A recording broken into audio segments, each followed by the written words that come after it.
These scriptures bringing these laws to remembrance. Ya'oh says only a remnant gon' hit a call, but are you chosen? Yashai-Ya'oh that gon' test the hearts of those who join him. So you can find me standing with those who wish to keep the commandments, and at war with all those who say we can't do, only examine. I was just like you, I played the fool, the lure by propaganda, asking questions led me to Ya'oh, no one else had the answer. Halalo av Ya'oh, sorry, I gotta let out the bar. When you see all these obstacles in front of you, just depart. Halalo av Ya'oh, sorry, I gotta let out the bar. When you can break these scriptures down and actually save your brother's heart. So just hold off on popping champagne, we still here in the fire. Being correct throughout our campaign shows what Ya'oh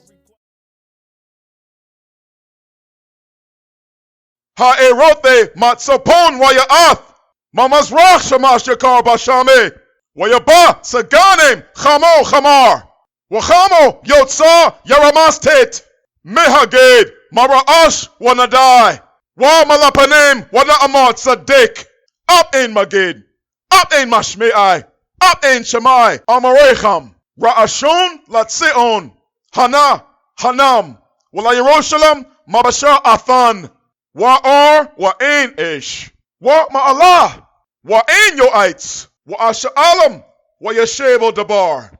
Han, chalam on, apas ma'sheham, roch wa'tha'o nasacheham.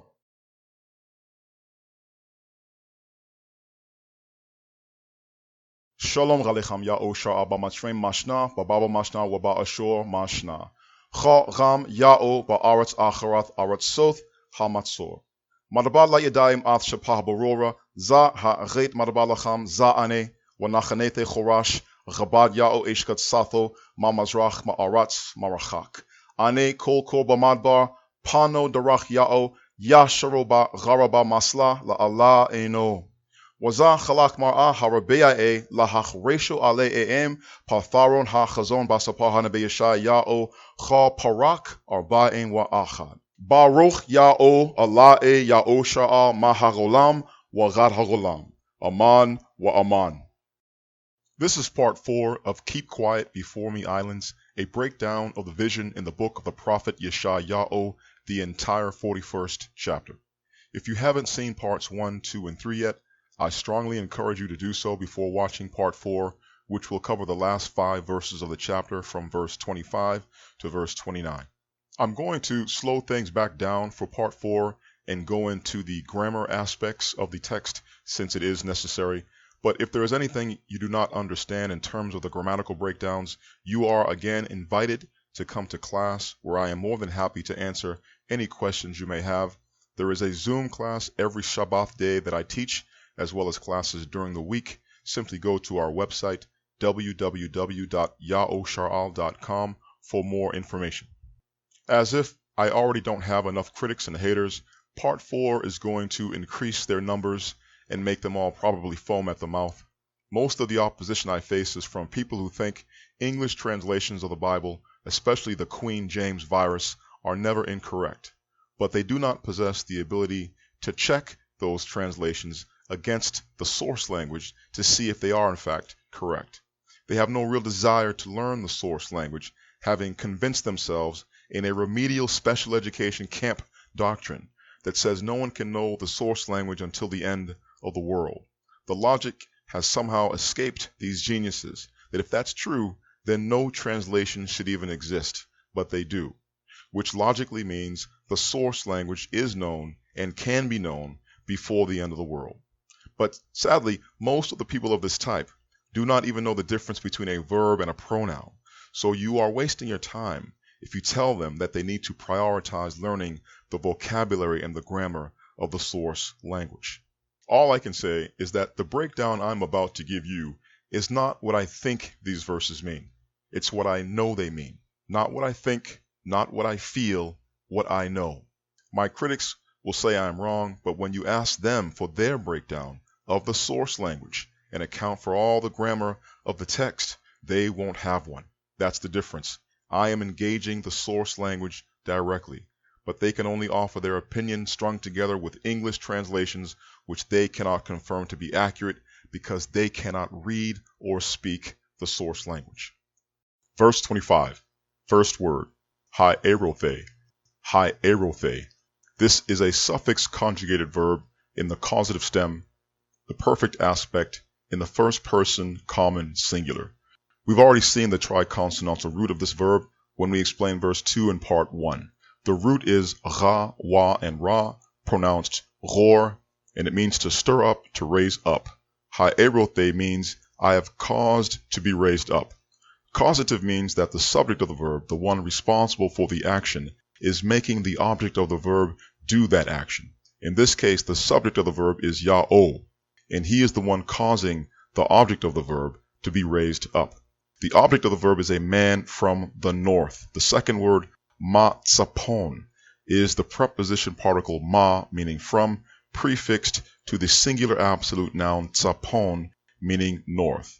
Ha'erothe ma-tsapon means I have caused to be raised up one from the north. The third word is wa-ya'ath, which is a prefix conjugated verb in the basic stem, the imperfect aspect, and the third person masculine singular. The triconsonantal root is a, tha, and ha, pronounced atha, which means to come, to arrive. The conjugated verb is with a wa conjunction prefix, which means and. Wa-ya'ath means and he will come. Ha'erothe matzapon wa-ya'ath. I have caused to be raised up one from the north, and he will come. What we learn is that Ya'oh has taken a particular interest in a certain individual, causing that man to be raised up in the north, and then making him transfer from the north to a different location. He will come from the north, from the place where he was raised up. This is the same man, the tzaddik, in the east, that verses 2 and 3 are talking about. So you have to go watch part 1 if you haven't already. Only now we learn that he is not originally from the east. The east is where he begins his assigned mission, but he is actually born and raised in the north. Next word, ma-mazrach. Ma-mazrach. This is the preposition particle ma again, meaning from, prefixed to the singular construct noun mazrach, meaning blazing forth of. Ma-mazrach means from the blazing forth of. The next word, shamash, means sun. Ma-mazrach, shamash means from the blazing forth of the sun, or in other words, from the far east in the place where the sun appears to rise. The next word is yakar, which is a prefix conjugated verb, the basic stem simple active voice, imperfect aspect, and the third person masculine singular. The triconsonantal root is ka, ra, and a, pronounced kar, which means to call. Yakar means he will call. The next word is ba-shameh, which is the preposition ba, meaning on or in or by, prefixed to shameh, which is the noun sham, meaning name, and then a pronominal suffix in the first person for possession. Shameh means my name. Ma-mazrach yakar ba-shameh. From the blazing forth of the sun will he call on my name. So let's pull over. The man, the tzaddik, the righteous one, who is not originally from the east, but is born and raised up in a northern country and later relocates to the Far East. After he is in the Far East, he begins calling on the name. That's when he calls on the name, not before. He was raised in the north, but he came from the north to the place where the sun blazes forth in the Far East in order to begin his mission of calling on the divine name. Now, I've already told you who this man is, Aneho. But before I go into a bit more detail, let me remind you who he is not. Christianity and Judaism want you to believe this person is the heathen idolater Cyrus, king of Persia. This interpretation is forced because Cyrus was not raised in a northern land, and he did not come from the north and go to the Far East where the sun blazes forth and then call on the divine name there. It's like Christianity and Judaism have two brain cells, and both of them are fighting for third place, trying to force a square peg into a round hole. It simply doesn't fit.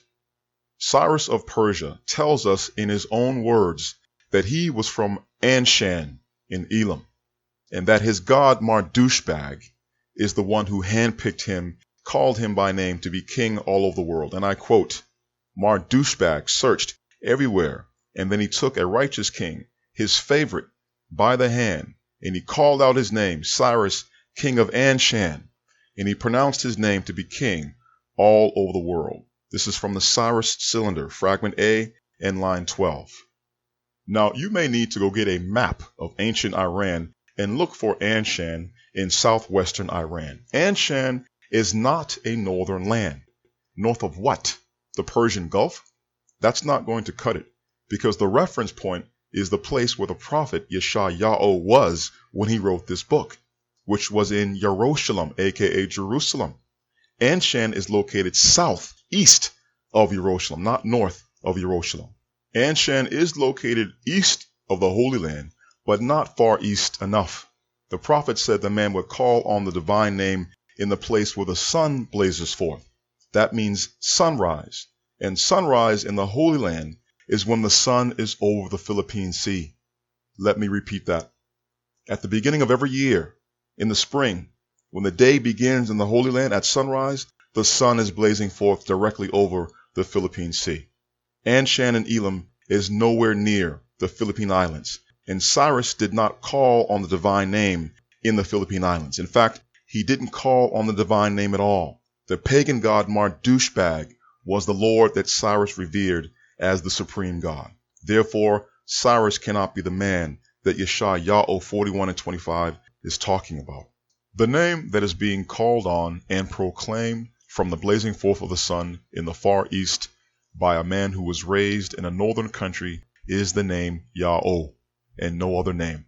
And the man calling on that name is me. The prophecy was not fulfilled by a heathen king of Persia who worshipped a pagan idol god named Marduk. It is being fulfilled by one of the captives whose ancestors were brought by ships to North America during the transatlantic slave trade. My critics will say, well, his name is not Ya'oh. So the fact that you promote that name from the islands in the east where the sun rises, that means nothing. To which I then reply with the honest question, then what is his name? And then they say Jehovah, or Yahweh, or Yahweh, or Yahuwah, or Yahya, all of which names I have obliterated on this channel with facts. These pronunciations did not exist prior to the 16th century. They are fabrications based on nothing more than guesswork. Jehovah was first introduced by William Tyndale in his translation of Exodus 6:3, which ended up in the Great Bible of 1539, and then the Geneva Bible of 1560, and then the Bishop's Bible of 1568. No one was calling the Creator by the name Jehovah before William Tyndale invented that stupid name in the 16th century. The 47 heathen scholars who worked for the heathen King James adopted Jehovah in their 1611 Queen James Virus translation. So the fake name Jehovah invented by William Tyndale in the 16th century was perpetuated into the 17th century. And this stupid name endures to this day thanks to the Queen James Virus and other English mistranslations of the scriptures made by heathens.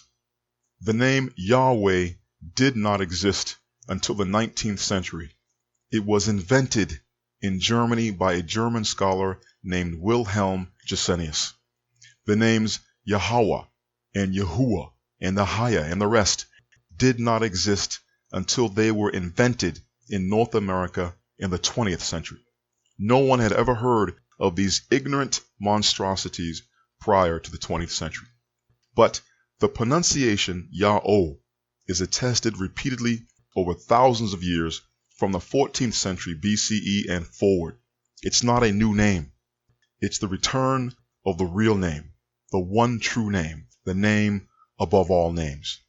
Anybody who thinks they can challenge me on these points is more than welcome to try, but it will be your funeral. And I'm sorry it has to be me giving you your eulogy. His name is Ya'oh, always has been, always will be. Back to the text. The next word is wa-yabah, wa-yabah.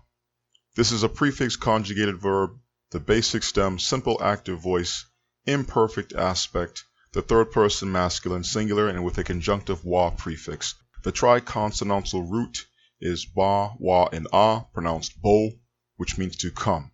Wa-yabah means and he will come. The next word is saganem. Saganem, which is the plural absolute masculine noun meaning leaders. This word is used 17 times in the scripture, and in the majority of instances it is referring to leaders of Yashai-Ya'oh, not foreign leaders. A Sagan is not a king. He is someone that the people recognize as a leader and as an authority. The next word is chamo, which is the preposition meaning like. After this is the masculine noun chamar in the singular absolute. Chamar means mortar. Wayaba saganem chamo chamar. He will come at leaders like mortar. Then we have wa chamo, which is the preposition like again, but prefixed with a conjunctive wa. Wa chamo means and like. The next word is yotzar, which is the masculine noun meaning potter in the singular absolute. After this we have the verb ya-ramas, which is a prefix conjugation, basic stem, imperfect aspect, third person masculine singular. The triconsonantal root is ra-ma-sa, pronounced ramas, and ramas means to tread, to trample. Ya-ramas means he will tread. The last word of verse 25 is tate, which is the masculine noun in the singular absolute meaning mud clay.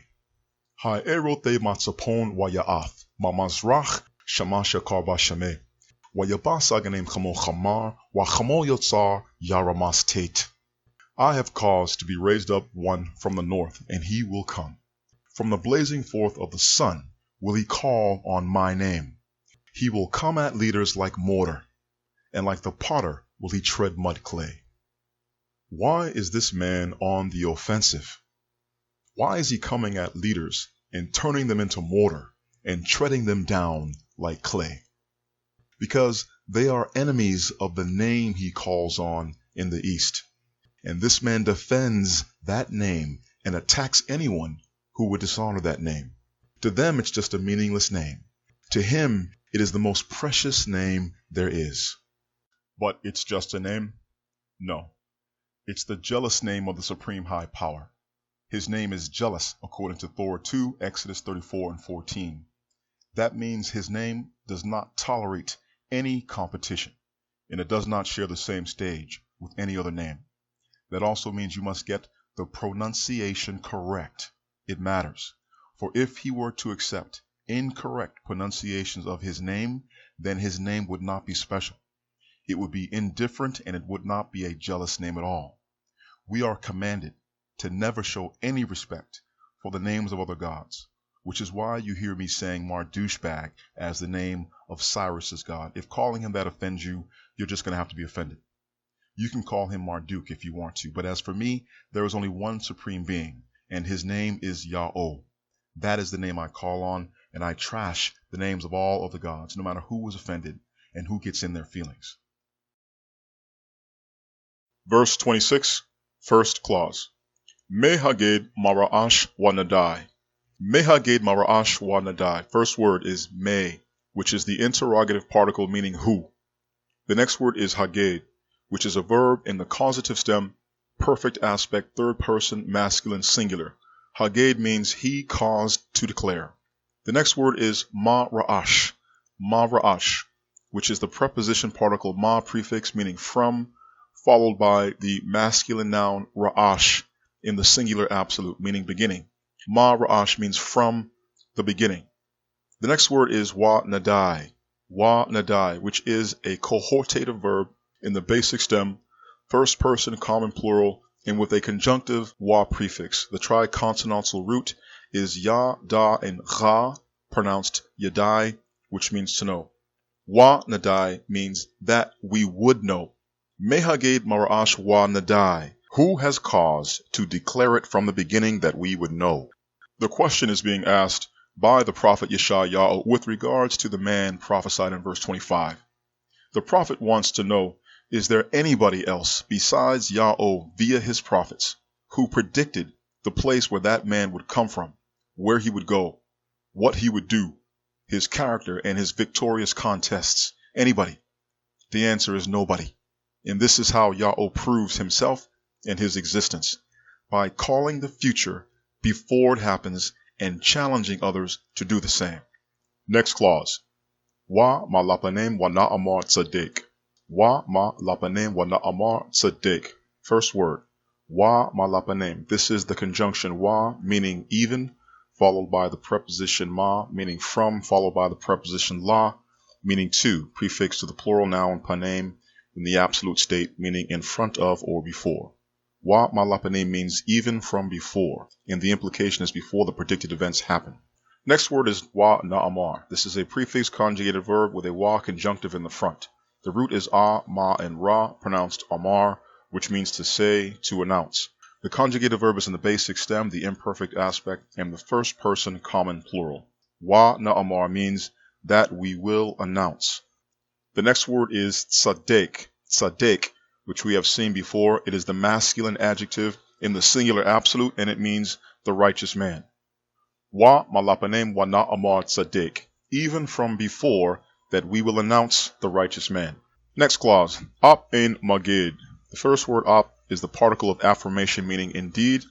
The next word is ein, which is the particle of negation, meaning there is not. The next word is magid, which is the causative active participle, a noun, meaning the one who declared. Ap ein magid. Indeed, there is not one who declared. Next clause, ap ein mashme'ai. Ap ein mashme'ai. The first and second words are the particle of affirmation and the particle of negation, meaning indeed there is not. The next word, mashme'ai, is the causative active participle, meaning the one who reported. Ap ein mashme'ai, indeed there is not one who reported. Next clause, ap ein shamai amari cham. Ap ein shamai amari cham. Once again, the first and second words are the particle of affirmation and the particle of negation, meaning indeed there is not. The next word, shamai, is the basic active participle in the singular absolute, meaning the one who understands. The word amaricham is the masculine plural noun for words of in the construct state, with a pronominal suffix in the second person masculine plural for possession. Amaricham means the words of you all. Ap ein shamai amari cham. Indeed, there is not one who understands the words of you all. The prophet is not only emphasizing that no one foresaw and predicted the coming of the man from the north except for Ya'oh via his prophets, he is also saying that no one will understand and figure out what these prophecies really mean until after the man from the north appears. Indeed, there is not one who understands the words of you all, meaning no one will be able to anticipate the words of the prophets and self-fulfill them by manipulation. This is a very important point because this is what Cyrus of Persia tried to do. Cyrus of Persia was shown these prophecies and he became convinced that they were about him because the name Cyrus is used explicitly in chapter 44 and verse 28 and chapter 45 and verse 1. And this is what Ya'oh wanted Cyrus of Persia to believe, so that Cyrus would be influenced to issue his decree to rebuild the temple. Let me restate this for my haters so that we are clear. Cyrus of Persia is not the man that Yashai-Ya'oh 44 and 28 and 45 and 1 are talking about. But that is what Ya'oh wanted Cyrus of Persia to believe. He wanted him to believe in a lie so that he would do what Ya'oh wanted Cyrus to do. He did the same thing to King Ahab, aka Ahab, in 1 Kings chapter 22, verses 14 to 28. Ya'oh caused Ahab to believe in a lie so that he would march out into battle and fall on the battlefield. Now, let me demonstrate to you that Cyrus of Persia is not the man, because I know this is going to be something impossible for many of you to accept because of the brainwashing of Christianity and Judaism. What you are about to hear me say, you are hearing for the very first time. So you should be skeptical and critical. It is only natural.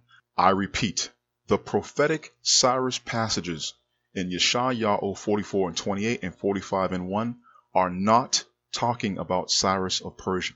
But Ya'oh wanted people to think they were, so that it would influence Cyrus of Persia to issue his famous decree. Now let's look at the Cyrus decree carefully. It is found in 2 Chronicles 36 and 23, and this is duplicated almost word for word in Ghazara, aka Ezra, chapter 1 and verse 2.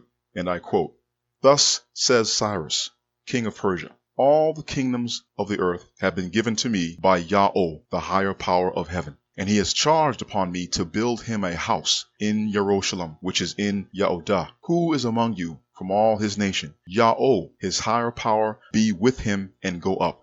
According to this version of the decree, Cyrus recognizes the deity of Yashai-Ya'oh to be the supreme deity of heaven, and that he is the one who gave Cyrus the rulership of all the kingdoms on earth, and that he charged Cyrus to build him a house. Reading this, it sounds like Cyrus became a convert and embraced our God and our ways, but nothing could be further from the truth. The decree in Chronicles 36 and 23 and Chazarah chapter 1 and verse 2 is a paraphrase composed in Rabareth, i.e. biblical Hebrew. It is not the original decree that Cyrus issued. The original decree was written in Aramaic, and it is reproduced in Chazarah chapter 6. And I quote, "In the first year of Cyrus the king made a decree of the house of the God who is at Jerusalem. The house, let it be builded, the place where they offered sacrifices, and let the foundations of it be laid strong, the height of it 60 cubits, and the width of it 60 cubits. Notice anything strange? The wording is completely different from the version in Chronicles in Chazarah chapter 1. That's because the version in Rabareth, i.e. biblical Hebrew, is a paraphrase made by one of our people in order to give Ya'oh the glory. But in the original decree, Cyrus does not give Ya'oh the glory. He does not invoke the name Ya'oh. He does not consider Ya'oh to be the supreme deity of heaven. In fact, just the opposite. In Cyrus's original decree, the God of Yashai-Ya'oh, aka the Israelites, is just the God at Jerusalem, not of heaven. He is a localized God with a house at Jerusalem, and Cyrus is granting that this God's house should be built again. These are not the words of a man who embraced our deity as the supreme deity. These are the words of a heathen king granting a royal favor in order to secure the undivided loyalty of his subjects who worshipped that particular God.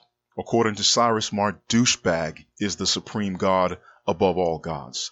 Ya'oh was considered to be a lesser god beneath Marduk. This explains why his original decree about the temple is worded the way that it is. We made a paraphrase of that decree in order to give Ya'oh all the glory, but Cyrus of Persia never did that. He was a hardcore pagan idol worshiper until the day he died. Here he is again in his own words from his own inscription called the Cyrus Cylinder from the year 539 BCE, and I quote, "Marduk, the exalted, the Lord of the gods, may all the gods whom I settled in their sacred centers ask daily of Bel and Nebo that my days be long, and may they intercede for my welfare. May they say to Marduk, my Lord, as for Cyrus, the king who reveres you." Cyrus Cylinder, Fragment A, lines 10 through 35. Since we are again talking about the Cyrus Cylinder, here's more information about this artifact. In this inscription, Bel is just another name for Marduk, and Marduk is supposedly the father of the god Nebo, or Nabozo as I call him. Both of these pagan gods, the douchebag father and his bastard son, are mentioned in Yashai-Ya'oh chapter 46 verses 1 and 2, where the captivity of the image statues of these gods is predicted. And this event precedes the coming of the ravenous bird mentioned down in verse 11 of the same chapter. People can debate about who the man called the ravenous bird in Yashai-Ya'oh 46 and 11 is all they choose, but he cannot be Cyrus of Persia since he was the caretaker of the temples of Marduk and Nabozo according to his own words. In another inscription from the temple of Eanna in Uruk, Cyrus of Persia calls himself the caretaker of the temples of Esagila and Azida, and these are the temples of Marduk and Nabozo respectively. The image statues of the pagan gods Marduk and Nabozo did not go into captivity during the time of Cyrus of Persia because he protected them, and that means the ravenous bird is not Cyrus of Persia. The ravenous bird is a man who comes after the time of Cyrus of Persia. The Cyrus Cylinder was discovered in 1879 by the Assyro-British archaeologist Hormuzd Rassam in the foundations of the Esagila, which is the name of the temple of Marduk in Babylon. and it is kept today in the British Museum in London. Cyrus of Persia spent enormous sums of money to repair and to beautify this temple of his pagan god, and he put this cylinder inscription in the foundation deposits of his reconstruction work. The area of the Temple of Marduk was located south of the huge ziggurat in Babylon, and the temple measured 660 feet, 200 meters on its longest side, with 3 vast courtyards surrounded by intricate chambers on the inside, a massive building. Now let's compare this to our temple, which Cyrus said we could rebuild. In his decree, he allows for the foundation of the temple platform to be 60 cubits square, and the foundation 60 cubits high from the base of the walls to the top of the hill. The first temple that Shalimah built was 60 cubits long and 20 cubits wide and 30 cubits high, according to 1 Kings chapter 6, verse 1 and 2. At first glance, it looks like the platform upon which the second temple was to be built was just as long as the first temple itself. The problem is the linear measure of the cubit that Cyrus had in mind was the short cubit of about 16 inches, whereas Shalimah used the royal cubit, which was about 20 inches. So the temple platform and the temple itself that Cyrus said we could build were actually smaller than the first temple and its platform. In other words, Cyrus did not allow us to rebuild the temple according to its original dimensions. What he allowed us to build was just a miniature version of the first temple. The Edomite king Herod the Great, the puppet of Rome, brought this up centuries later and used it as his reason for dismantling the second temple and rebuilding a whole new third temple in order to raise the temple to its original height, because Cyrus of Persia and the kings who followed him would not allow us to do that. You can read about this in Josephus, Antiquities, Book 15, Chapter 11 and Section 1, and Josephus, Wars, Book 1, Chapter 21 and Section 1.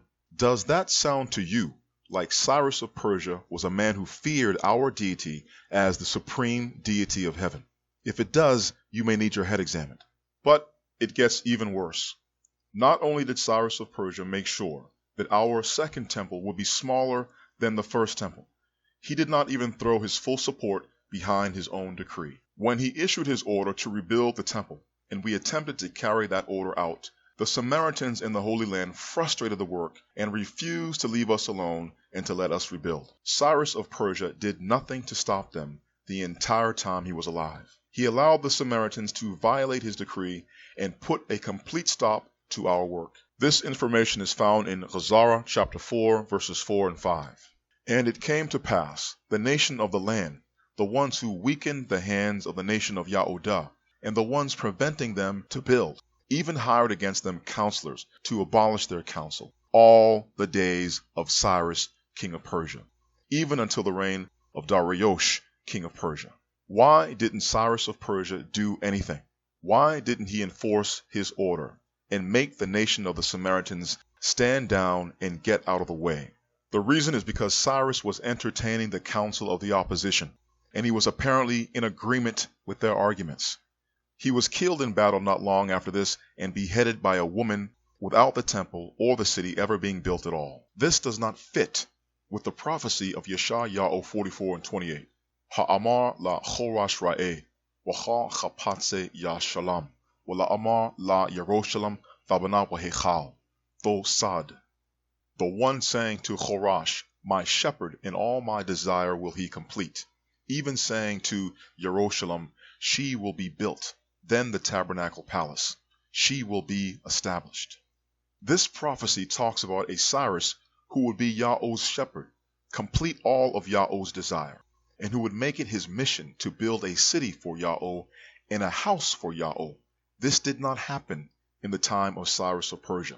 Jerusalem was not established. The tabernacle palace was not built. This is not my opinion. This is historical fact.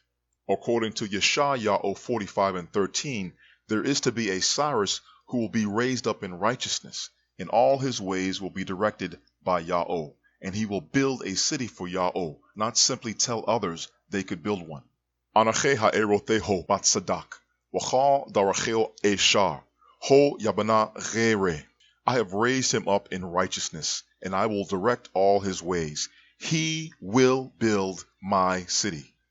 I repeat, Cyrus of Persia did not build a city for Yahweh, and what he said we could initially do, he later reneged on. He said one thing and did another. He said to build the temple, but then he allowed the Samaritans to change his mind and put a stop to the work, and things stayed that way for all the remaining days of his life. As I said earlier, these are not the actions of a heathen king who believed Ya'oh to be the supreme deity of heaven, who charged him to build a house at Jerusalem. These are the actions of a heathen king who believed Mardouchbag was the supreme God. And he is siding with the Samaritans against us because he is a politician. And politicians take whatever side they feel will best serve their own interests. The kings of Media and Persia could not revoke their decrees, according to Daniel chapter 6, verses 8, 12, and 15. But they could issue a new decree that effectively weakened or sabotaged the earlier decree. And that is evidently what Cyrus of Persia did on behalf of our enemies. The Samaritans would not have been able to stop our reconstruction work all the days of Cyrus if Cyrus had not granted them authority in writing to do so. This is not the man who fulfilled Yashai-Ya'oh 44 and 28, and Yashai-Ya'oh chapter 45 and 16 condemns the makers of idols. Bosho wagam nachalamo chalam yachado halacho bachalama charashe tserem. They are confounded, and also they will be ashamed, all of them together. They walk in confusion, the makers of idols. Well, wait a minute. If this verse is condemning the makers of idols, how is Cyrus of Persia not condemned? He made an idol image relief of himself, carved in the form of a four-winged genie demon. The four-winged genie was the popular recurring motif in the iconography of Mesopotamian sculpture. The winged genie is a servant of the ruler god Mardouchbag, and Cyrus of Persia, depicting himself as such at his capital of Pasargadae, illustrates his total devotion to this pagan god. How can the 45th chapter of Yashai-Ya'oh be calling the heathen king Cyrus of Persia the anointed one in verse 1, when Cyrus of Persia was a maker of idols and a worshiper of idols? This is confusion, and it makes no sense. Obviously, this chapter cannot be talking about the heathen idolater Cyrus of Persia. And here is the final nail in the coffin. Because Yashai-Ya'oh 45 and 1 mentions the name Cyrus, everyone jumps to the conclusion that this has to be Cyrus of Persia. But in verse 4, it very clearly states that Cyrus would be a nickname and not the man's real name. Cyrus was the real name of Cyrus of Persia. It was not his nickname or an appellative surname. It was his real name. Laman Rabade Ya'oh wa Ya'oh Shar'al Bachere wa Akalacha Bashamcha Achancha Wallah Yadaithane. For the sake of my servant Ya'oh and Ya'oh Shar'al, my chosen, I will call you by your name that I will nickname you, and not did you know me. The word Achancha in this verse is the verb cha, na, and ha, pronounced chana. In the intensified stem, the imperfect aspect, first person common singular with a pronominal suffix for second person masculine singular as the accusative object of the verb. The verb chana means to nickname, to give an epithet or a cognomen. Achancha means I will nickname you. So the name Cyrus is only supposed to be a nickname to describe this man even before he knows the giver of the nickname and the giver's name. What does the nickname Cyrus mean?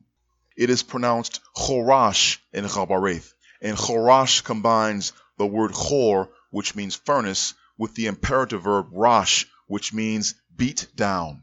The name is a vocative expression. O furnace, beat down. The epithet describes his character and how he humiliates his enemy in a verbal contest. This man comes at leaders like they are mortar and treads them down like a potter treads clay, but by the words of his mouth. Just like a ravenous bird is predatory, aggressive, and ruthless when it comes to defending its nest and killing its prey.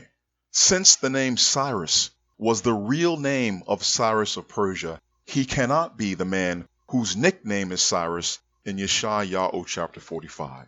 According to Yashai-Ya'oh 45 and 6, the man whose nickname is Cyrus is born and raised for the sole purpose of making people know from the blazing forth of the sun and from the west that there is no other deity except the one whose name is pronounced Ya'oh. There is none else besides him. Lamain Yadayo Mamazrach Shamash wa Mamairaba Cheapas Balaide Ane Ya'oh wa Ein Rod. That they will know from the blazing forth of the sun and from towards the west that there is none besides me. I am Ya'oh, and there is no one else. Cyrus of Persia did not believe in this at all. He would disagree with this completely. And because of this, we reach the obvious conclusion that Cyrus of Persia was deceived by Ya'oh into thinking that the prophecies were about him, because he thought he saw his name in them, and they were not about him. Ya'oh used this heathen king to issue a decree for the rebuilding of the temple, but it would be a later king of Persia named Darius who would enforce the decree, and Cyrus of Persia was dismissed. Verse 27. First word, Ra'ashon. Ra'ashon. This is the masculine singular adjective in the absolute state, meaning the first one, the foremost one in terms of rank. The next word is Latseon. Latseon. This is the preposition la, meaning two or four, followed by the proper noun Tseon, which is a name for the people of Ya'oh. Tseon means a waymark or a guidepost. The next word is Hana, which is the demonstrative particle meaning behold. The next word is Hanam, which is the same demonstrative particle meaning behold, but with an accusative pronominal suffix in the third person masculine plural. Hanam means behold them. Ra'ashon Latseon Hana Hanam. The foremost one for Tseon. Behold, behold them. What we have here is an elegant transposition that utilizes a literary device which the heathens call a chiasmus. This is the reversal of grammatical structures in successive phrases or clauses, but no repetition of words. In Ghabareth, we call it tho, which is represented graphically as an X structure in shape. When read right to left, top to bottom, the first topic, is either connected or reiterated as the last word, and the middle concept, ba, appears twice in succession. The first word, Ra'ashon, refers to the rise of Chorash, the man raised in the north, who then moved to the far east where the sun blazes forth, where he calls on the name according to verse 25. Chorash is the Ra'ashon, the foremost one in terms of rank, because he is the chief leader given to the people of Tseon. The word behold directs the people of Tseon to their appointed chief. The two words behold them point the chief to the people of Tseon, who he has been charged with leading. What this is an introduction arranged by Ya'oh, who is the one responsible for bringing the parties together. Chorash, I'd like for you to meet Tseon. Tseon, please allow me to introduce you to Chorash. And where does this meeting take place? In the wilderness, in the archipelago of the sea in the far east, where the sun blazes forth. The captives whom Ya'oh causes to leave the land of their captivity in the New World follow Chorash to the islands of the sea in the east, to the place where he is calling on the name, and that is where they meet each other in person. That is where the people come together and renew their power, as stated at the beginning of the chapter in verse 1. Next word, Wa la Yerushalayim. Wa la Yerushalayim. This is the conjunction wa, meaning and, followed by the preposition prefix la, meaning to, followed by the proper noun Yerushalayim, which, like Tseon, is another name for the people of Ya'oh. Wa la Yerushalayim means and to Yerushalayim. The next word is Mabashar. Mabashar, which is the intensified active participle, singular masculine absolute, meaning message courier man. This is a man who delivers news and information, and this man is Chorash, the foremost one in rank. The next word is Athan, which is a verb in the basic stem, imperfect aspect, first person common singular, from the root na, tha, na, and pronounced Nathan, which means to give. Athan means I will give. Ra'ashon Latseon, Hana, Hanam, Wa la Yerushalayim Mabashar Athan. The foremost one for Tseon. Behold, behold them. And to Yerushalayim, the message courier man I will give. The grammatical X structure of verse 27 is symmetrical and converges in the final clause with Yerushalayim being equated to Tseon, and the message courier man being equated to the foremost one in terms of his rank, the man who is given by Ya'oh to be the head chief. Chorash is a prophet born among the captives in captivity, and, like Daniel, he knows by the books of the prophets when the captivity is supposed to reach its conclusion. And as the message courier man, Chorash is the one who announces the good tidings to the other captives. And as the foremost one in terms of rank, Chorash is the one who organizes and leads their exodus to the wilderness. A true shepherd stays with the sheep and walks with them and leads them and feeds them. If necessary, he will catch a grenade for his sheep. Cyrus of Persia did not do any of that. He was not a shepherd of Ya'oh. He abandoned the sheep. But the man whose nickname is Chorash, he will not abandon the sheep. Ya'oh is in control of all things future, namely the rise of Chorash and the gathering of the remnant of Tseon from captivity by him. Verse 28, first clause. Wa'ar wa'ain ish. Wa'ar wa'ain ish. First word. Wa'ar. This is a verb with a wa reversal prefix, which is flipping the tense around. The root verb is ra'ah and ha, pronounced ra'ah, which means to look, to see. The prefix conjugation is in the basic stem, imperfect aspect, first person, common singular. Wa'ar means for I looked. The next word is wa'ain. Wa'ain. This is the negative particle ain, meaning there is not, prefix with a conjunctive wa, meaning and. Wa'ain means and there is not. The next word is ish. Ish, which is the singular masculine noun in the absolute state, meaning man. Wa'ar wa'ain ish means for I looked and there was no man. The next word is wa ma'alah. Wa ma'alah. The first element is the conjunctive wa, meaning even, followed by the preposition ma, meaning from, followed by the plural demonstrative pronoun Allah, meaning these. Wa ma'alah means even from these. This is a bit of sarcasm on the part of Ya'oh. He looked for a man to be a shepherd of his sheep, and there wasn't one, even from these people, which is to say, they are not short on people who think of themselves as leaders, and who have tried to lead this people. But none of them made it past the first interview. None of them were called back for a second interview. They didn't get the job. Next clause, wa'ain yo'ites.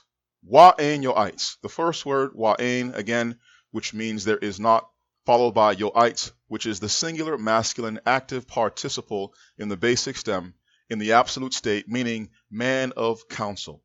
Wa'ain yo'ites, and there is no man of counsel. Ya'oh is not looking for a celebrity with millions of followers.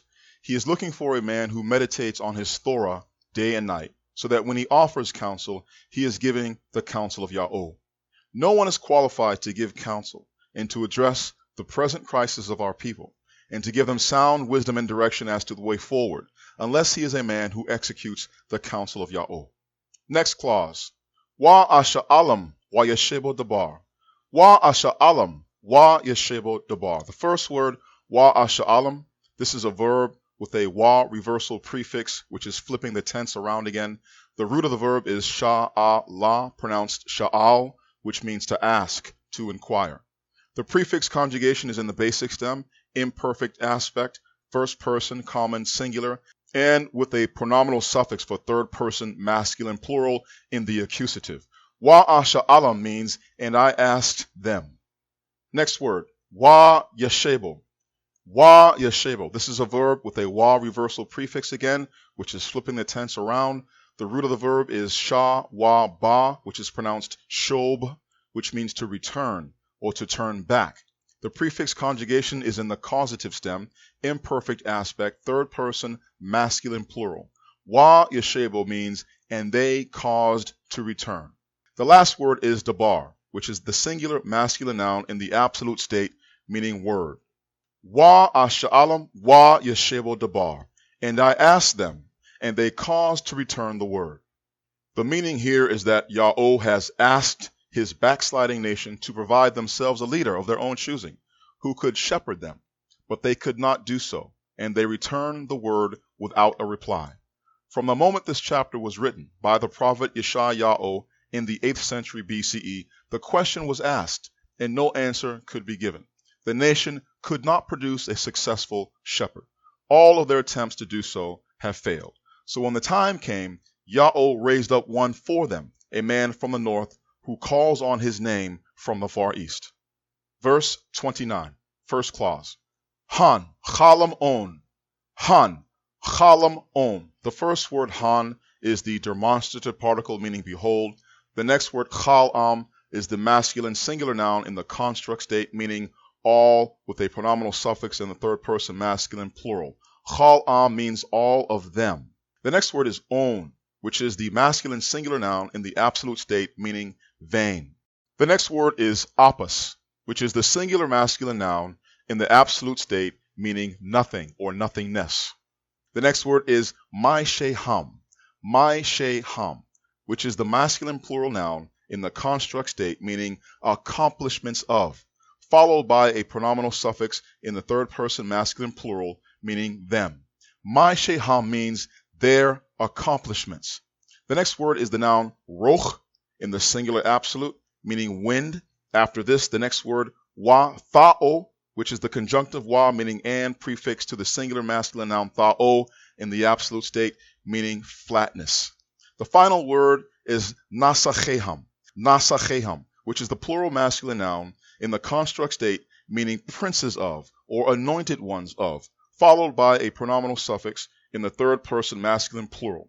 Nasacheham means their anointed ones. The same word appears in Daniel chapter 11 verse 8 with this meaning of VIP status. Putting it all together, verses 28 and 29. Wa ar wa ein ish, wa ma'ala, wa ein yo'aitz, wa asha alam wa yeshebo dabar, han, chalam on, apas ma-sheham, roch wa tha'o nasacheham. For I looked, and there is no man, even from these, and there is no man of counsel. And I asked them, and they caused to return the word. Behold, all of them are vain, and nothingness are their accomplishments. Wind and flatness are their anointed ones. The prophet is here ending chapter 41 by expressing Ya'oh's contempt for those of his people who are pursuing everything they believe they need in this world except for him. Ya'oh and his ways are not their priority. Money, fame, material possessions, those are their priorities. But their anointed ones, meaning their famous celebrities, the people they idolize, the people who have managed to achieve what the world calls success, they are just wind and flatness in the eyes of Ya'oh. Their accomplishments are vain and absolutely meaningless. Even with all their fame and all their wealth, they are unable, and in some cases unwilling, to lift their own people out of the crisis they are in. Therefore, Ya'oh raises up and sends his own servant, who he upholds, and who his soul delights in. Let me conclude by saying this. This chapter is unfolding right before your eyes. It began to unfold when Ya'oh revealed his name to me 10 years ago in the country where I am now. And then he set things in motion which cannot be undone when he shifted into another gear by making me proclaim his name to his people 5 years ago. His name is Ya'oh. It always has been. It always will be.